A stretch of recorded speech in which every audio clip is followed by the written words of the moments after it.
नमस्कार प्रिय शिक्षकगण, सहजयोग परिवार आप सबका इस ध्यान सत्र में स्वागत करता है। सर्वप्रथम आप सभी को अंतर्राष्ट्रीय योग दिवस की हार्दिक शुभकामनाएं। यह दिन जो हर वर्ष 21 जून को मनाया जाता है, योग के गहनता को और उसके महत्व को वैश्विक स्तर पर रेखांकित करता है।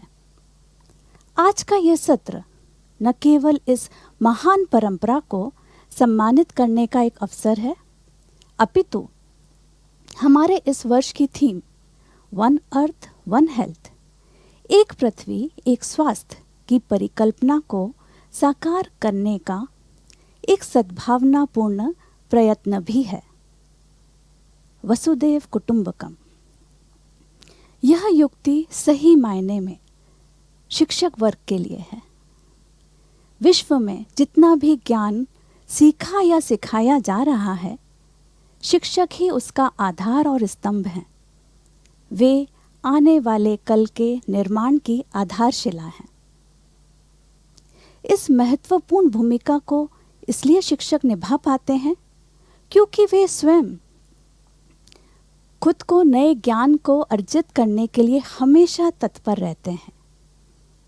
इसी विचार, इसी सोच के साथ हम वेलनेस थ्रू सहज योग मेडिटेशन के माध्यम से आज न केवल सहज योग के गुण अर्थ को, गुण रहस्यों को जानेंगे, अपितु उसको एक्सपीरियंशियल फॉर्म में अनुभव की स्थिति में भी महसूस करेंगे।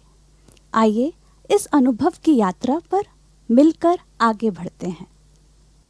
निस्संदेह हम सब तीव्र परिवर्तन के युग में जी रहे हैं। साइंस एंड टेक्नोलॉजी ने हमारी जीवन शैली को एक नई परिभाषा दे दी है। Next slide please. यह जीवन शैली जहां पर एक क्लिक से न जाने कितने ज्ञान के सागर का भंडार हमारे सामने खुल जाता है। इन परिस्थितियों में शिक्षक की भूमिका पर एक प्रश्न चिन्ह लग रहा है। हालांकि छात्र पहले से कहीं अधिक जानकारी के संपर्क में हैं, लेकिन अक्सर उनमें भावनात्मक मूल्य पर आधारित शिक्षा की कमी पाई जा रही है। शिक्षकों के रूप में हमारा महत्व और भूमिका और ज़्यादा बढ़ चुकी है। कई मानव मूल्यों संबंधी विकार आज छात्रों के मन को, उनकी पर्सनालिटी को इफेक्ट कर रहे हैं। इस बदलते परिवेश में शिक्षक न केवल शिक्षा देने का कार्य कर रहे हैं, किंतु उनके मन का मार्गदर्शन और उनकी पर्सनालिटी को और इम्प्रूव करने के सतत प्रयास में लगे हुए हैं। आगे हम देखते हैं कि कैसे शिक्षक के रूप में हमारे चैलेंजेस बढ़ते जा रहे हैं। इस स्लाइड को देखिए। लगता है ना, ये हमारे जीवन का आईना है। पारिवारिक जिम्मेदारियां, व्यवहारिक जिम्मेदारियां, और जब हम अपने व्यवसाय में, अपने एजुकेशन इंस्टीट्यूट्स में एंटर होते हैं तो न जाने कितने चैलेंजेस को एक साथ निभाते हैं। एजुकेशन पॉलिसीज में आ रहे चेंजेस, स्टूडेंट्स का बेस्ट परफॉर्मेंस, उनके सिलेबस को कंप्लीशन में लाना, उनकी पर्सनालिटी डेवलपमेंट के लिए वर्कशॉप्स, कॉन्फ्रेंसेस, पेपर प्रेजेंटेशंस, टेक्नोफेस्ट और न जाने कितनी एक्टिविटीज़। स्कूल स्तर पे भी annual functions, sports day, educational trips हम सबको हमेशा व्यस्तता में रखती हैं। और अगर कोविड जैसी कोई प्रॉब्लम आई है तो हम उसके लिए भी जल्द से जल्द खुद को अपडेट करते हैं। ऐसी स्थिति में बहुत स्वाभाविक है कि हमारे पर्सनल डेवलपमेंट और प्रोफेशनल लाइफ दोनों पर असर आता है। आगे बढ़ते हैं। जब इतने कार्यों में हम व्यस्त हैं तो हमारी हेल्थ कहीं ना कहीं उपेक्षित रह जाती है। हमारी डाइट, हमारा लाइफस्टाइल, सबका असर हमारी हेल्थ पर आने लगता है। और जब हेल्थ पर आएगा तो डेफिनेटली हमारी प्रोफेशनल लाइफ भी सफ़र करेगी। ज़रूरी यह है कि क्या हम इस वक्त इंट्रोस्पेक्ट करें कि प्रोफेशनल लाइफ में जो पहली हमारी ऊर्जा थी, एनर्जी लेवल था, क्या आज हम उसमें कमी महसूस कर रहे हैं? अगर ऐसा है तो ये एक चिंता का विषय है। आगे बढ़ते हुए हम इस चिंता के विषय को और गहनता से समझने की कोशिश करते हैं। ये हमारी अब जो स्थिति बन चुकी है वो है हमारे तनाव का स्थिति, जिसे हम स्ट्रेस कहते हैं। तनाव से हमें भागना नहीं है, बल्कि इसकी जड़ों को समझना है और उसके बाद अपने सिस्टम को मैनेज करना है, यानी स्ट्रेस मैनेजमेंट करना है। अगर हम इसको आगे और अच्छे से समझें, नेक्स्ट स्लाइड प्लीज। ये तनाव वास्तव में कहाँ से रहा है? ये हमारे बाहरी दबाव से कम आता है, अपितु हमारे विचारों और प्रतिक्रियाओं का ही प्रतिबिंब होता है। ज़रूरी है कि हम इसका अवलोकन करें और इससे बाहर आने की कोशिश भी करें, जो आसान नहीं है। आगे की स्लाइड में मैं कुछ आपके साथ ऐसे ऐतिहासिक उदाहरणों को शेयर करूंगी जो हमारे लिए प्रेरणा स्रोत हैं। Doctor Sarvepalli Radhakrishnan, doctor APJ Abdul Kalam, Sant Dnyaneshwar, संत तुकाराम, इन सभी की जीवन शैलियों ने, रचनाओं ने हमें हमारे जीवन को, हमारे समाज को एक नई ऊर्जा दी है, एक नई दिशा दी है। ऐसा क्या था इन सब में जो उन्हें एक सूत्र से जोड़ता था? और वो है उनके अंदर जागृत आंतरिक चेतना। उनकी इस आंतरिक चेतना का ही प्रतिबिंब उनके कार्यों में, जीवन शैली में और रचनाओं में हमें मिलता है। प्रश्न ये आता है कि ये आंतरिक चेतना कहाँ है? आगे बढ़ते हुए इस आंतरिक चेतना के बारे में जानते हैं। और ये जब चेतना हमारे सिस्टम पे एक्टिवली कार्य करती है तो देखिए हम मेंटल, फिजिकल और इमोशनल हेल्थ, वेल बीइंग को महसूस कर पाते हैं। जब हम मेंटली, फिजिकली और इमोशनली हेल्दी हैं तो डेफिनेटली हम अपना जीवन आनंदमय स्थिति में और संतोषजनक रूप में बिता रहे हैं। डेफिनेटली मेडिटेशन यानी आंतरिक चेतना के कारण जो बेनिफिट्स हुए हैं उससे हमारी फिजिकल हेल्थ भी कंट्रोल होती है, जिसका इफ़ेक्ट हमारे वर्क लाइफ बैलेंस पे मिलता है और हमारे संपूर्ण व्यक्तित्व पर उसका रिफ्लेक्शन होने लगता है। शिक्षक के रूप में हम बेहतर तरीके से रचनात्मक रूप से अपने को ऊर्जावान, धैर्यवान और इंटरपर्सनल रिलेशनशिप्स में बच्चों के साथ और एक्टिव और बैलेंस्ड महसूस करते हैं। ना सिर्फ स्टूडेंट्स बल्कि हमारे कलीग्स और मैनेजमेंट, इन सब के साथ भी हमारे रिलेशंस इम्प्रूव होते हैं। इस पावर डायनामिक्स का, इस पर्सनालिटी डायनामिक्स का असर मेडिटेशन के बेनिफिट्स के कारण ही है। आंतरिक चेतना जो अभी हमने आपके साथ शेयर किया था, आइए जानते हैं इसका स्रोत कहाँ पर है। नेक्स्ट स्लाइड पर हम खुद को जानते हैं और ये बड़ा ही पुरातन ज्ञान है जो एक जीवन का रहस्य है, एक सुखी और संतुलित जीवन का रहस्य है। आंतरिक चेतना हमारे इस ग्रॉस शरीर के अंदर जो सूक्ष्म शरीर है उस पर क्रियान्वित होती है। इस सूक्ष्म शरीर में हमारी 3 नाड़ियाँ और 7 चक्र हैं जो इस चेतना के आधार हैं, इस चेतना के फंक्शनिंग का आधार है। अधिक जानकारी के लिए आगे बढ़ें और ये हमारा जो आंतरिक चेतना की स्थिति है वो मिलती है हमें ध्यान के माध्यम से। ध्यान योग शास्त्र में बड़े सीधे सादे शब्दों में कहा गया है, वह स्थिति जब हम निर्विचार हैं। आप इस स्लाइड में देख सकते हैं, ये वेव्स हमारे को बता रही हैं कि क्या हम वाकई कभी निर्विचार स्थिति में आ पाते हैं। ये वेव्स रिप्रेजेंट कर रही हैं हमारे थॉट प्रोसेस को। थॉट प्रोसेस जो हम जानते हैं या तो अतीत से जुड़े होंगे या भविष्य से जुड़े होंगे। कुछ ऐसा पल होएगा जब हम पूर्णतः थॉटलेस होते हैं। मेडिटेशन ये उसी स्टेट को बताती है। जब हम मेडिटेटिव स्टेट में हैं तो ये जो विराम है हमारा धीरे धीरे बढ़ने लगता है, और जैसे जैसे ये विराम बढ़ता है हम थॉटलेस स्टेट में आते हैं और आंतरिक चेतना एक्टिव रहने लगती है। सहज योग मेडिटेशन इस चेतना को पाने का एक बहुत एफर्टलेस और स्पॉन्टेनियस मेथड है।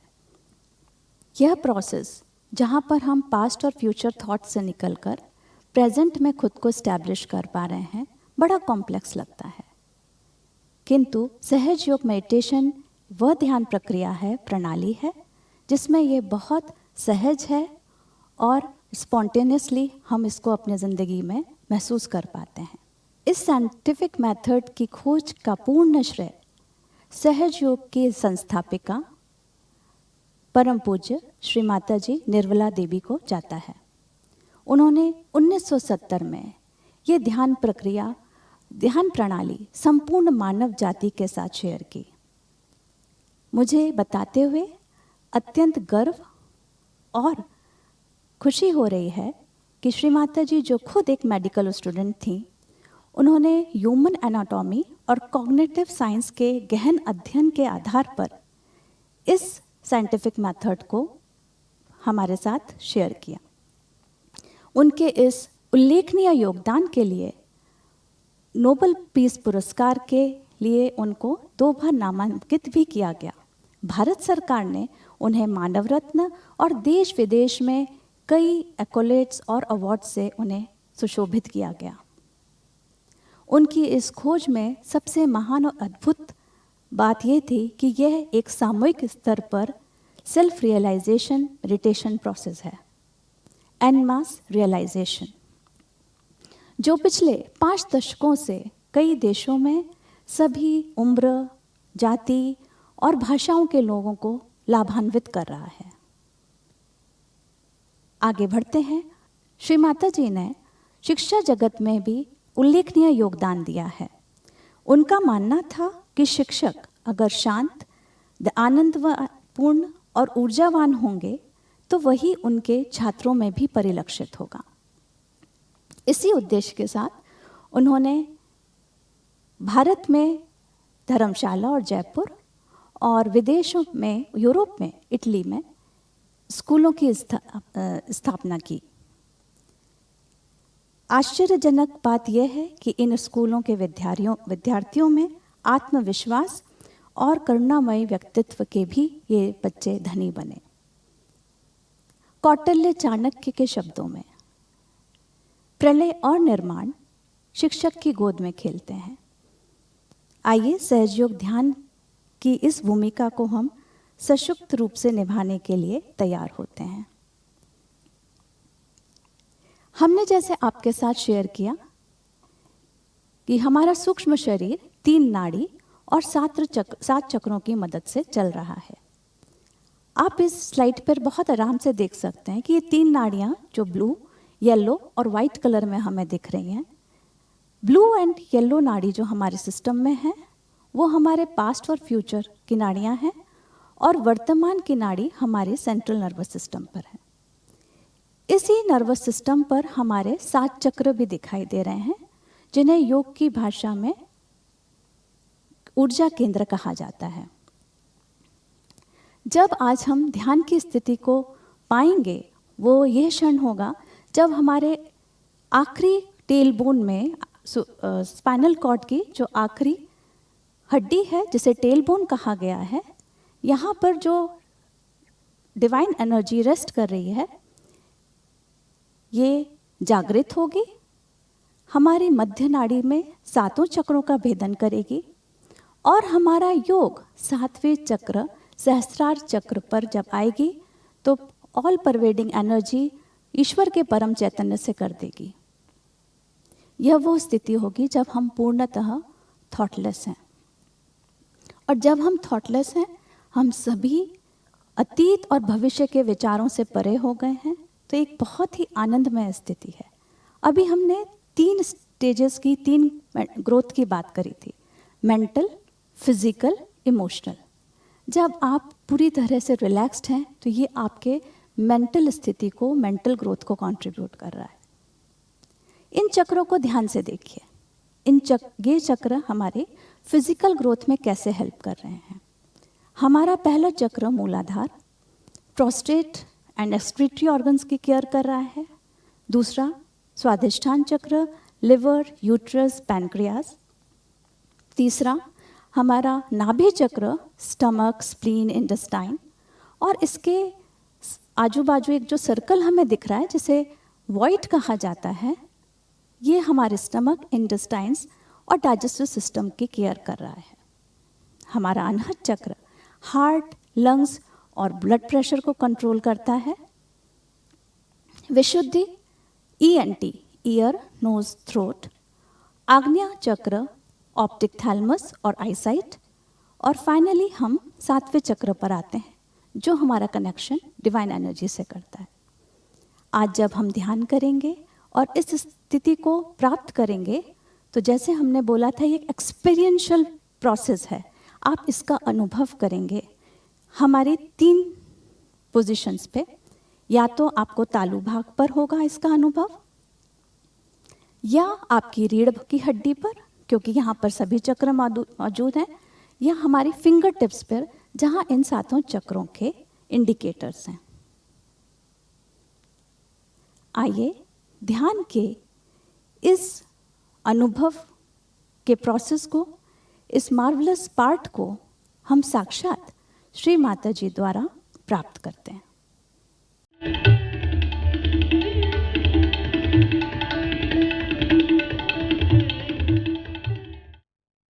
हमें प्रसन्न चित्त रहना चाहिए।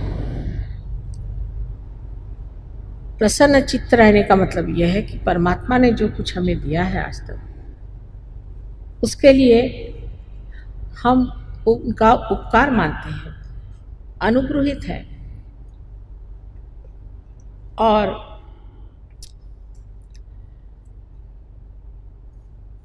उनके आभार मानते हैं।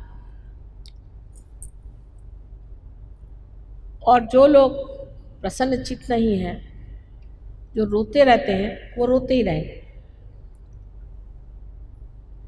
जब हम परमात्मा के दरबार में जाने वाले हैं तब और भी प्रसन्न चित्त होना चाहिए।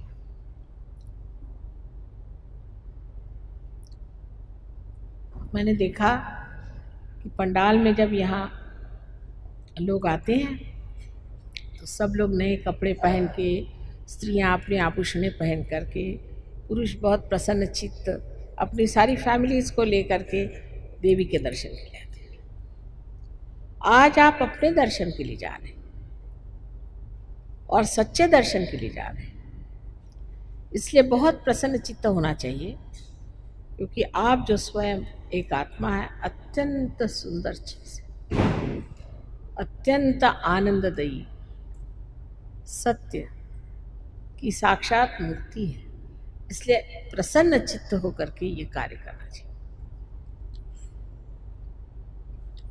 आज बिल्कुल ही सादगी से हम लोग कोशिश करेंगे कि कुंडलिनी का जागरण हो जाए।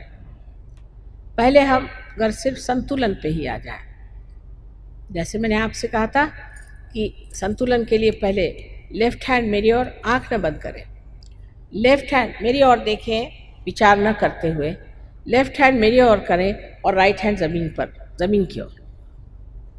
जूते उतार लें, अर्थात जूते उतार लें।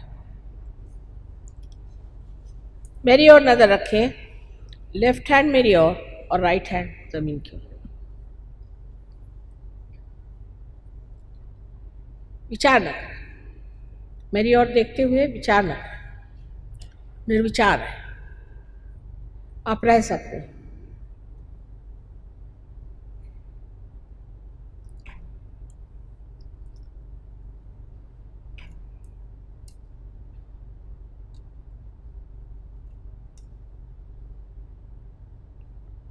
दोनों पांव अलग अलग रखें जमीन पर, पूरी तरह से तलवे उसके जमीन पर होने चाहिए, और सीधे बैठ करके लेफ्ट हैंड मेरी और राइट हैंड इस तरह से, आंख न बंद करें। निर्विचार में रहें।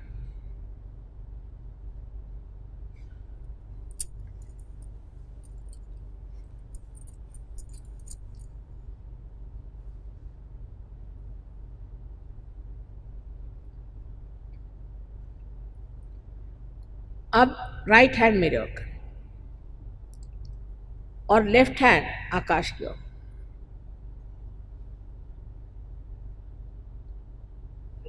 बहुत ऊंचा नहीं, इतना बस, ज्यादा नहीं, इससे तकलीफ ना, ऐसे आराम से आराम से।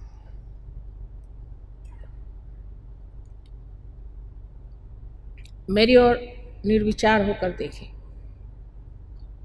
आकाश की ओर।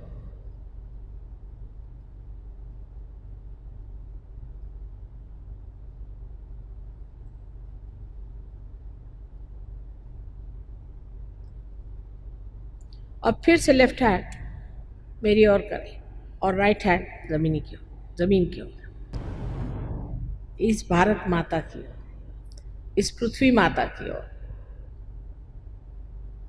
और निर्विचार है।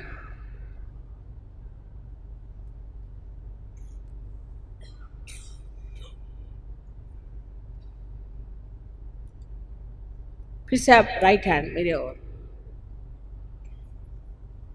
और लेफ्ट हैंड ऊपर।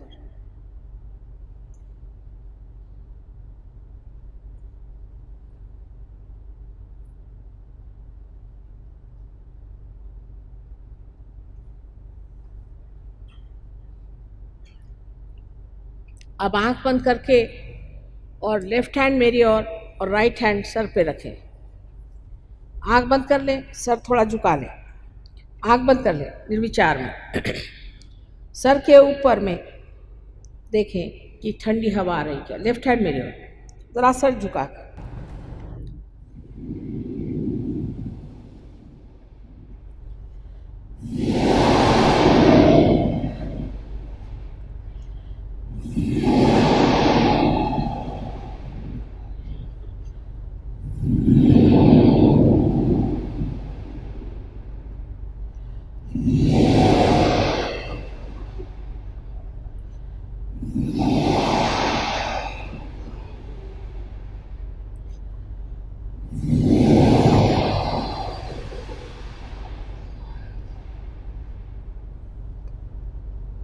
अब आप अपना राइट हैंड मेरे ओर करें और लेफ्ट हैंड सर पे रख के, सर झुका के नम्रतापूर्वक देखें, तालु के मध्य में यहाँ पर ब्रह्मरंध्र से ठंडी हवा आ रही है।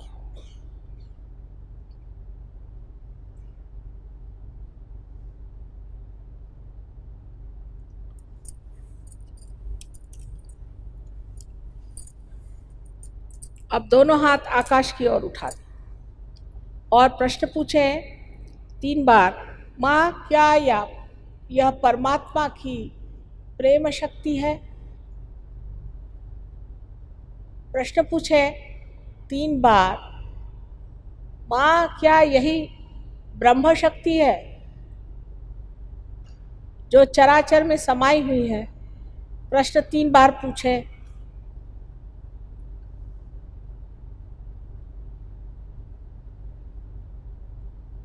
अब हाथ नीचे कर लीजिए। आज आत्मा पे बात करते ही मैंने जाना कि आप सबकी ही कुंडलिनी जग गई है। जिन जिन लोगों के हाथों में या सर से ठंडक आई, वो सब लोग कृपया दोनों हाथ ऊपर करें।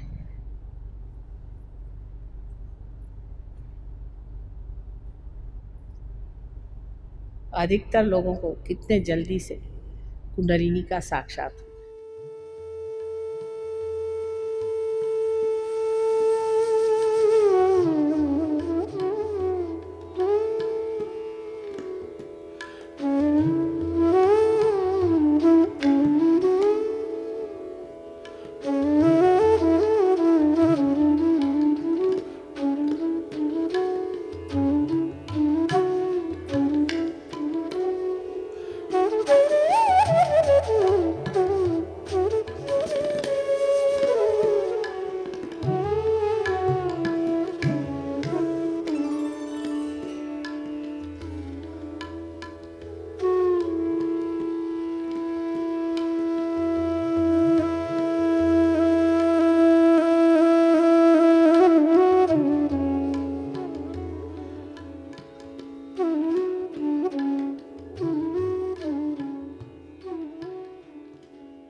How was your experience? आज का जब ये सत्र आपने महसूस किया, उसकी अनुभूति ली, तो आपने कहाँ कहाँ इसको अनुभव किया, ये कमेंट बॉक्स में लिखकर हमसे ज़रूर शेयर करें। जैसा कि पहले भी हमने बात की थी कि आज के सेशन के दौरान हो सकता है आपको रीढ़ की हड्डी, आपके लिम्बिक एरिया या उंगली के पोरों पर चुभन, सेंसेशन या वाइब्रेशंस महसूस हो सकते हैं। ये इस बात को प्रमाणित करता है कि ये हमारी आंतरिक चेतना की जागृति की स्थिति बनी थी और उसमें जब हम थॉटलेस स्टेट में आए थे तब हमने इसको अनुभव किया था। हो सकता है आप में से कुछ सीकर्स को यहाँ पर इस तरह की अनुभूतियाँ नहीं हुई हों, पर ये डेफिनेट है कि जब हम मेडिटेशन कर रहे थे तो पूर्णतः एक रिलैक्स स्टेट को एंजॉय कर रहे थे। ये भी एक बहुत बड़ा अचीवमेंट है कि इस स्थिति को आपने पहली बार अनुभव किया है। प्रैक्टिस के साथ धीरे धीरे जैसे जैसे हम गहनता में आते हैं, हमारे ये एक्सपीरियंसेस और सूक्ष्म हो जाते हैं और क्लियर हो जाते हैं। उम्मीद है कि हम इसी जर्नी को आगे बढ़ाते रहेंगे और नेक्स्ट सेशंस में, जिनमें हम इन चक्रों के बारे में विस्तृत जानकारी भी लेंगे और अनुभूति को भी महसूस करेंगे, आपसे हमारा अनुरोध है कि इन सेशंस को ज़रूर ज्वाइन करें। अगला सेशन बिल्कुल भी वेट करने की ज़रूरत नहीं है, कल सुबह 7:30 बजे इसी यूट्यूब चैनल पर प्रसारित होगा, लर्निंग सहज योगा यूट्यूब चैनल पर। ज्वाइन करें और इस यात्रा का साथी बने रहें। धन्यवाद।